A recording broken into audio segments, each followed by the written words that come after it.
Tonight on To The Point, wildfire payouts. I'm just not going to leave without trying. What Governor Newsom wants to do now with just a few days left in the legislative session. Plus, hundreds protest at the state capitol over a new law facing legal challenges. With one side saying it protects immigration and hospice workers, the other says it infringes on First Amendment rights. Hear from both sides, including Nick Shirley. The future of mail-in voting. Tonight, more states sue as federal judges weigh in. And California forever hits another roadblock, where the battle now stands to build the new Solano County city. Who should pay for damages in utility-caused wildfires? It is a question state leadership is still debating tonight. Good evening. As always, thanks for joining us on To The Point. I'm Alex Bell. Governor Newsom says that he wants to reform the system before he terms out of office. ABC 10 State Matters political reporter Jenny Huck questioned the governor about it today. There are 5 days left in this legislative session, so time is running out on a three-party deal with the governor, assembly, and Senate. I asked Governor Newsom Wednesday morning on whether a deal stands and if he's still determined to reform the current system before he leaves office. You are going to be back here in a matter of months with a new administration and a new legislature, and they're going to have to make tough choices. This is not easy. You're going after major, powerful, entrenched special interests. I'm just not going to leave without trying. Time is running out for Governor Gavin Newsom. He and the legislature have until Monday to reach a three-party deal on how to reform California's wildfire recovery payout system. Anything after Monday would be a special session, which he has repeatedly declined to rule out. So we're not getting a yes or no today, Governor? No, we'll see how life unfolds. There is still no official bill language, but Newsom's proposal has been public, and Senate and Assembly Democrats have released snippets of their proposal to media. Legislators are pushing back on Newsom on a key point: subrogation. That process allows insurance companies, after paying survivors, to then be compensated by the third party responsible, utilities. Newsom wants to get rid of it. The legislature wants to keep it. We don't know the impacts that kind of policy and that major policy change will have for insurance customers all across the state. The insurance industry has warned if they cannot be reimbursed, that will mean higher insurance rates for Californians. Going to lead to upward cost pressures, and in high-risk areas, you're talking 30 to 50% increases for people. We asked Newsom about the disagreement. So you don't want to budge on that proposal? I don't, but maybe they do. I mean, if you're with the insurance companies and you think they should be paid before victims, okay. I mean, that's a point of view.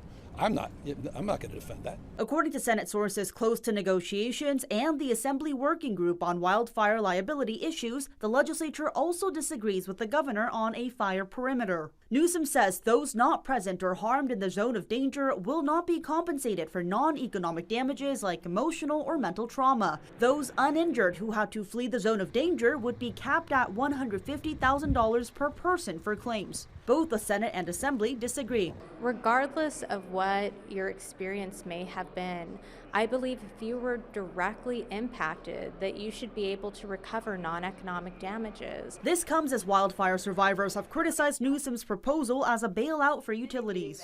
You break it, you fix it. Cause the harm, bear the cost. Meantime, Wildfire Victims First, the coalition supported by the 3 California investor-owned utilities, say they appreciate the governor's efforts here. These talks can help determine how wildfire survivors are ultimately compensated in the state. Jenny Huh, ABC 10. Tonight, a future city in Solano County is facing yet another setback. It has Governor Newsom speaking out about it.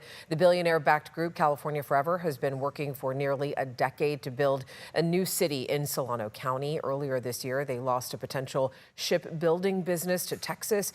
And last night, the Solano County Board of Supervisors opposed a plan that would have expedited the new shipbuilding facility. Had supervisors voted yes, California Forever would have been allowed to use an 18-year-old environmental report to move forward with the project. Governor Newsom spoke in support of the facility today. We have an opportunity to make investments in housing and infrastructure, create jobs, opportunities, middle-class jobs. I think that's a healthy thing. I think the board will ultimately embrace the tenets of the project, and particularly the question that they were posed with. I can't imagine they're not going to be supportive. Proponents have stated the shipbuilding facility could bring thousands of jobs into the local economy. State Assembly member Lori Wilson, who represents the area, says that she supports the economic potential. I want to take advantage of the waterways that we have throughout Solano County to contribute to the fact that we need to advance in shipbuilding. We can focus on jobs and take care of our environment. We can make sure people have good living wages and make sure that our climate goals are met. Last night, Wilson said that she would continue to let the county take the lead on shipbuilding and manufacturing opportunities. Solano County supervisors say they are delaying discussions until at least next year. All right, let's head out to the state capitol, where hundreds gathered this afternoon in support of conservative influencer Nick Shirley. It comes after Governor Newsom signed Assembly Bill 2624 into law. It's meant to protect hospice workers and immigration support services. Tonight, opponents like Nick Shirley say that this law would prevent journalists from doing their jobs. ABC 10's Nino is at the Capitol explaining the legal action now being taken.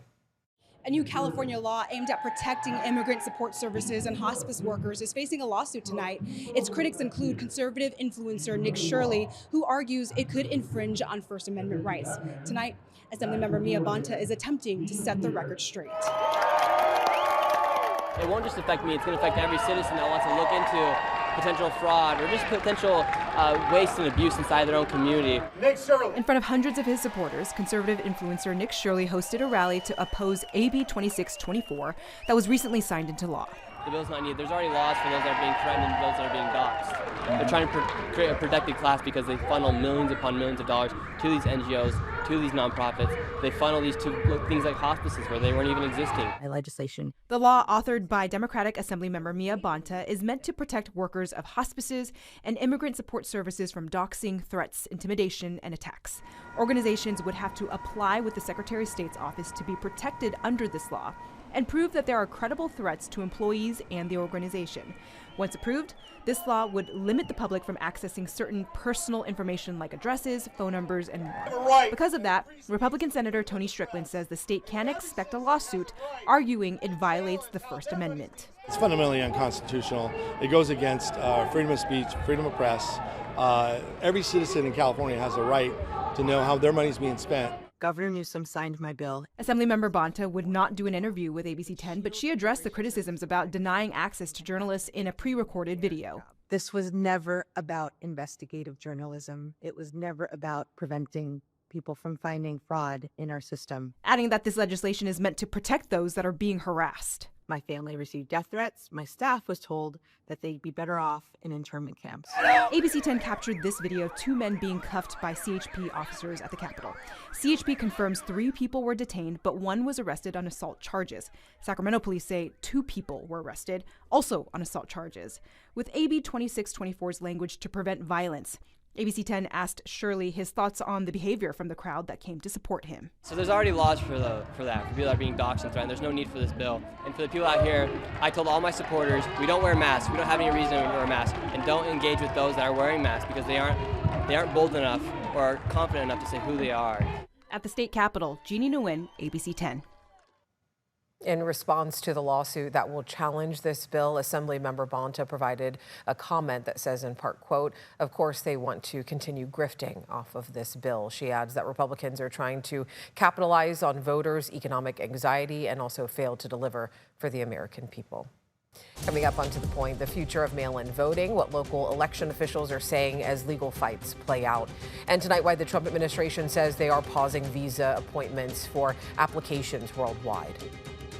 The weather's pretty interesting the next few days. Building clouds tomorrow, still warm, but Friday, a chance for showers even in the valley. I've got a full look at the forecast after the break. But first, another headlines tonight. Dozens of American tourists are among the hundreds of people still missing following devastating and deadly flash flooding in Nepal. Take a look. Dramatic CCTV shows people trying to get to safety when a mudslide overtook everything within seconds. It happened right along the border with Tibet. Nearly 100 people are dead. It's believed about 400 are missing. Tim Curry, the British actor known for cult classics and blockbusters like the Rocky Horror Picture Show, Clue, and Muppet Treasure Island, has died. Curry dealt with health problems for many years. In 2012, he suffered a major stroke and used a wheelchair for the rest of his life. Tim Curry was 80 years old. And both abroad and at home, tributes to Dolly Parton continue to grow. This afternoon, Dolly's goddaughter, Miley Cyrus, remembered her Aunt Dolly on social media, writing in part, quote, "I have an angel by my side. I always have. I will always love her and want to make her proud."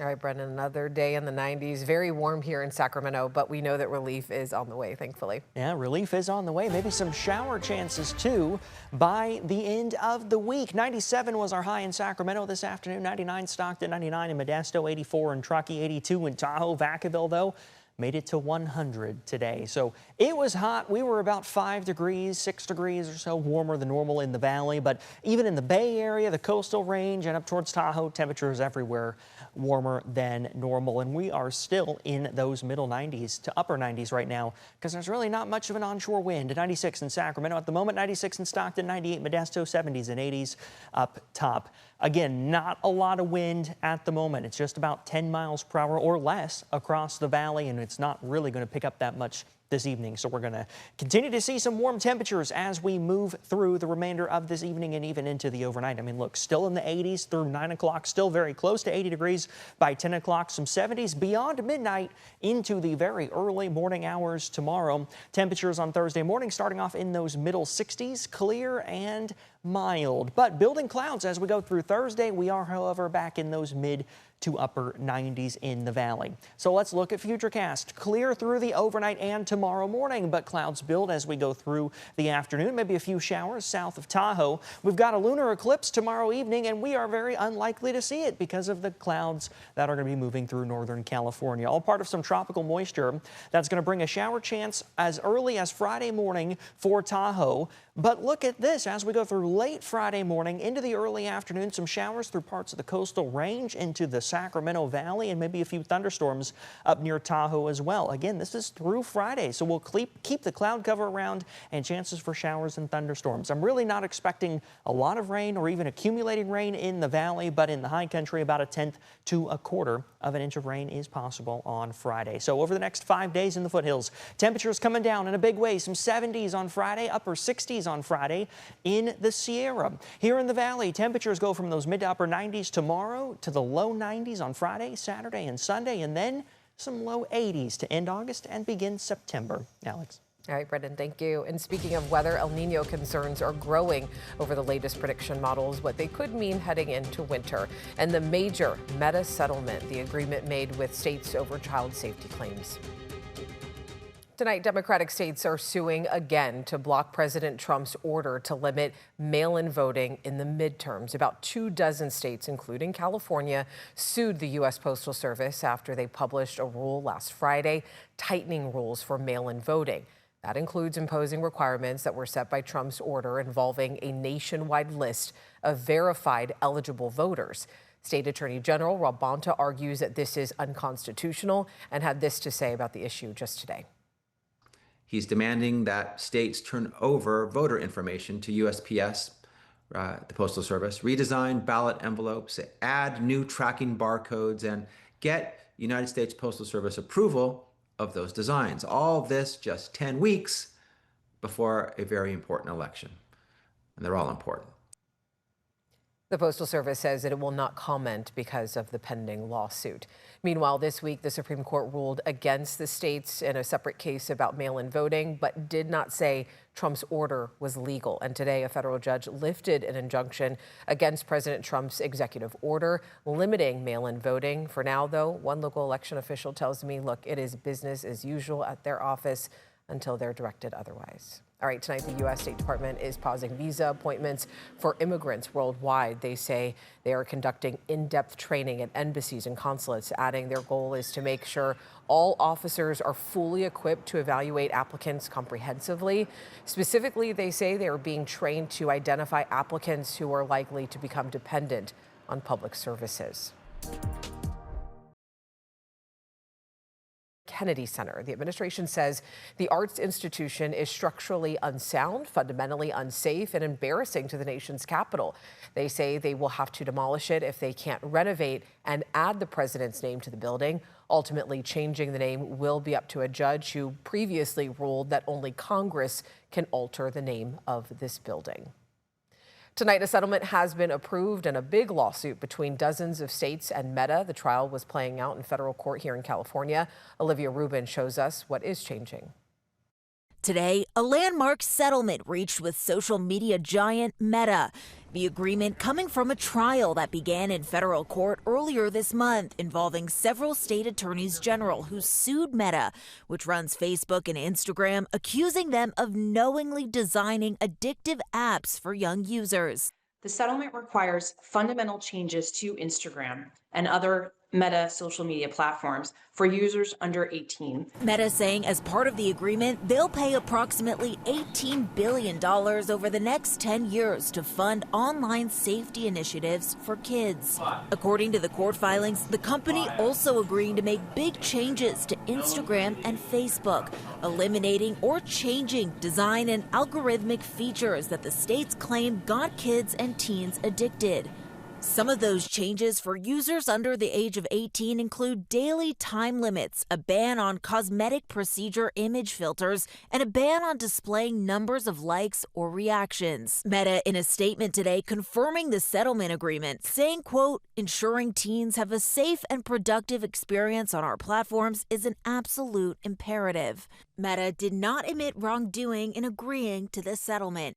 And this settlement includes 52 attorneys general, and the only states not included here are New Mexico and Florida. Olivia Rubin, ABC News, Washington. Now, in the settlement, the state attorneys general says California alone would receive $1.5 billion to $2.1 billion. Rob Bonta says, quote, alongside a bipartisan coalition of my colleagues, I am proud to deliver this settlement that addresses the concerns at the core of our lawsuit and institutes real change, real transparency, and real enforceable protections for children on Facebook and Instagram. All right, turning back to weather now, streaming on our ABC 10 app. El Nino concerns are growing ahead of winter, and our weather team, is breaking down, of course, all the impacts. Tonight, meteorologist Brendan Minchef looks at the tropics. In an El Nino year, the Pacific hurricane season is usually more active due to warmer sea surface temperatures and weaker vertical wind shear. This means conditions for tropical development are more favorable both at the surface and in the atmosphere. Over in the Atlantic, the hurricane season is usually less active during El Nino due to stronger trade winds and a generally more stable atmosphere. It doesn't mean tropical storms can't form, just that conditions are not as favorable. In a La Nina year, it's the opposite. The Pacific season is usually reduced due to cooler sea surface temperatures and stronger wind shear, while the Atlantic season is usually busier due to weaker trade winds and a less stable atmosphere. No matter the climate pattern, make your hurricane season preparations. It only takes one storm. And I just think it's really interesting because we've seen this play out as we are talking about this historic El Nino that's building across the equatorial Pacific. I mean, how many Pacific storms have we had to this point? A lot, right? And where's the Atlantic season been? They've only had 3 named storms, wow. A, B, and C. So the next letter up is D, which means, again, only 3 named storms. So we are seeing that play out in real time, and it's having an impact because how many times have we had tropical moisture coming into California this summer? And for Southern California, it's been very humid. Yeah, and I do want to mention again, if you do want to see more of this, it is streaming right now on our free ABC 10 app. All right, coming up after the break, a small town fundraising to pay for fire insurance. A preview of what we're working on for tomorrow. All right, before we close here tonight, the cost of fire insurance under the California FAIR Plan is about to go up an average of 30%. Now more people are fundraising in order to pay their bills. Tomorrow on To The Point, we're actually taking you to Dutch Flat. It's a historic gold mining town that is hoping that you can help keep their beloved building insured. The Dutch Flat Community Center's fire insurance cost about $9,500 this year through the California FAIR Plan. Now, with other insurance like liability, the nonprofit community center says they are going to pay about $15,000. They estimate next year their total insurance bill could go up to around $20,000. You know, it's costly keeping a 150-year-old building alive. So that's where it's really important for us to raise as much as we can. Last year, we netted, I think, close to $18,000. So we're hoping to break our record this year. Their fundraiser, a big white elephant sale, starts 9 a.m. on Saturday, September 5th at the Dutch Flat Community Center. Tomorrow on To The Point at 6:30, we are taking a closer look at the town, why rising costs already played a role in their historic church having to close its doors, and how much the fare plan premiums are expected to go up across our area this October. That is tomorrow at 6:30 on To The Point. As always, thank you so much for watching, for always inviting us into your home. If you have something that you think we should be looking into, please, please, please email us at tothepoint@abc10.com. I'll see you on Thursday.